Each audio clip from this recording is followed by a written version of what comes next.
আল্লাহর কোরআন শুনলে সাহাবীরা কাঁদতেন। কোরআন শরীফে একটা সূরা আছে 29 পারা, সূরা দাহার, কোরআন শরীফের 75 নম্বর সূরা, 76 নম্বর সূরা। এই সূরাটা ছোট্ট একটা সূরা। এই সূরার মধ্যে জান্নাতের অসাধারণ বর্ণনা আছে।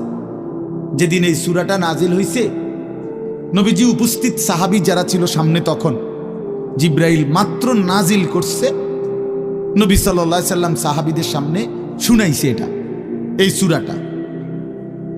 এই সূরার মধ্যে জান্নাতের খুব সুন্দর বর্ণনা আছে, সূরা দাহার। তো এই সূরার এই জান্নাতের বর্ণনা শুইনা এখানে বসা একজন সাহাবী, কালো, রজুলুন আসওয়াদ তাফসিরে আছে, উনি ছিলেন একদম কালো রঙের সাহাবী, সহজ সরল সাহাবী। এইখানে বৈশেই একটা চিৎকার দিছে জান্নাতের আকাঙ্ক্ষায়, ওইখানে ইন্তেকাল করছে।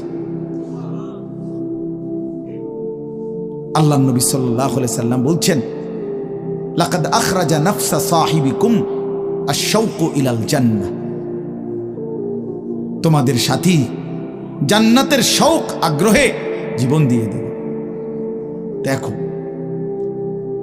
जान दिए दिलो जान, निकल जाए दम तेरे कदमों के नीचे, यही दिल की हसरत यही दिल की आरज़ू है। আল্লাহর প্রিয় বান্দারা এটা বলে যে, হে বড় মাওলা, আপনার কদমের নিচে জীবন দিয়ে দিলাম। এটাই ছিল দিলের তামান্না, এটাই ছিল দিলের আফসোস।